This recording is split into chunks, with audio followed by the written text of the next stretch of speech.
O livro de Urântia, documento 14, o universo central e divino. 1. O sistema paraíso-avona. Da periferia do paraíso até as fronteiras interiores dos 7 superuniversos, existem as 7 seguintes condições e movimentos de espaços. 1. As zonas quiescentes de espaço intermediário que chegam à periferia do paraíso. 2. A procissão em sentido horário dos 3 circuitos do paraíso e das 7 órbitas de Avona. 3. As zonas semiquietas de espaço que separam esses circuitos de Avona dos corpos escuros de gravidade do universo central. 4. O cinturão interno que se move em sentido anti-horário dos corpos escuros de gravidade. 5. A segunda zona espacial única, que divide as duas trajetórias no espaço dos corpos escuros de gravidade. 6. O cinturão externo de corpos escuros de gravidade, girando em sentido horário em torno do paraíso. 7. Uma terceira zona de espaço, uma zona de semiquietude, separando o cinturão externo dos corpos escuros de gravidade das órbitas mais interiores dos 7 superuniversos. Os mundos de Avona, em um total de 1 bilhão, estão dispostos em 7 circuitos concêntricos, que rodeiam diretamente as 3 órbitas dos satélites do paraíso. Há mais de 35 milhões de mundos no circuito mais interno de Avona e mais de 245 milhões no mais externo, com quantidades proporcionais no intervalo entre ambos.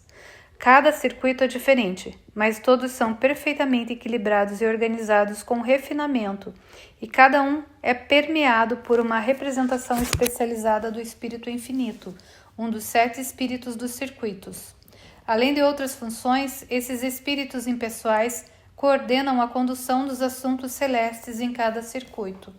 As órbitas planetárias dos circuitos de Avona não estão sobrepostas. Os seus mundos seguem uns aos outros em uma procissão linear e ordenada. O universo central gira em torno da ilha estacionária do paraíso, sobre um imenso plano que consiste em 10 unidades concêntricas estabilizadas, os 3 circuitos das esferas do paraíso e os 7 circuitos dos mundos de Avona. Do ponto de vista físico, os circuitos de Avona e do paraíso são um único e mesmo sistema, e sua separação é feita apenas para efeitos de reconhecimento da divisão funcional e administrativa.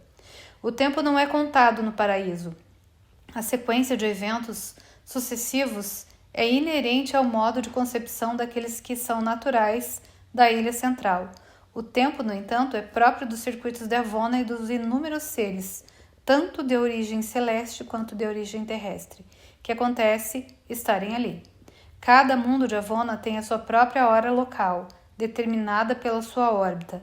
Todos os mundos em uma certa órbita têm a mesma duração para o seu ano, já que eles giram uniformemente em torno do paraíso, e a duração desses anos planetários decresce do circuito mais externo para o mais interno.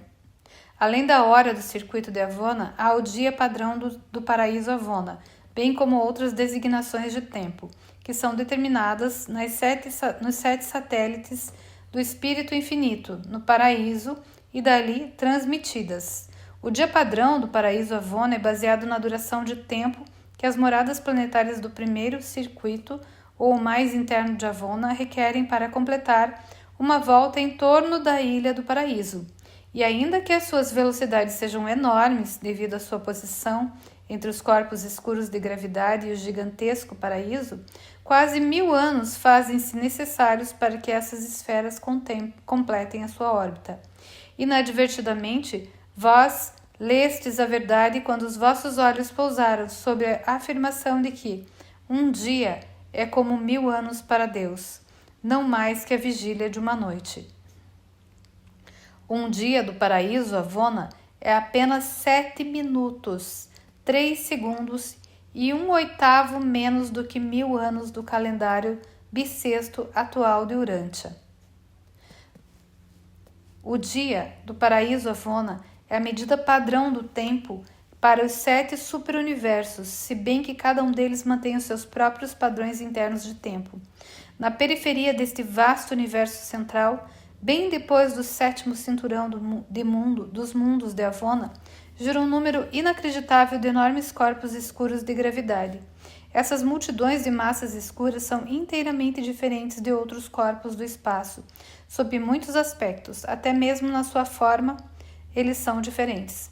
Esses corpos escuros de gravidade não refletem nem absorvem a luz. Eles não reagem à luz da energia física, rodeiam e envolvem completamente a Vona, como se escondessem da vista até mesmo para os mais próximos universos habitados do tempo e do espaço. O grande cinturão de corpos escuros de gravidade é dividido em duas órbitas elípticas iguais, por uma intrusão espacial singular. O cinturão interno move-se no sentido anti-horário. O externo faz revoluções no sentido horário. Essas direções alternadas de movimento, combinadas com a extraordinária massa de corpos escuros, equalizam tão eficazmente as linhas de gravidade de Avona que tornam o universo central uma criação fisicamente equilibrada e perfeitamente estabilizada.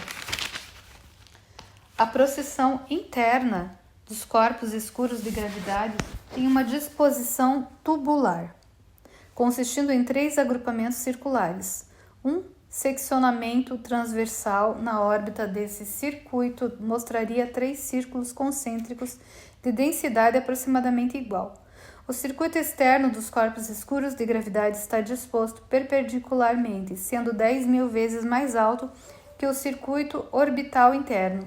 O diâmetro vertical do circuito externo é igual a 50.000 vezes o diâmetro transversal. O espaço intermediário que existe entre esses 2 circuitos de corpos de gravidade é único, pois nada como ele é encontrado em outro lugar em todo o amplo universo. Essa zona é caracterizada por enormes movimentos de ondas de vai e vem vertical e é permeada por tremendas atividades de energia de uma ordem desconhecida. Na nossa opinião, nada igual aos corpos escuros de gravidade do universo central irá caracterizar a evolução futura dos níveis do espaço exterior. Encaramos essas processões alternadas de corpos estupendos de equilíbrio da gravidade como únicas no universo mestre.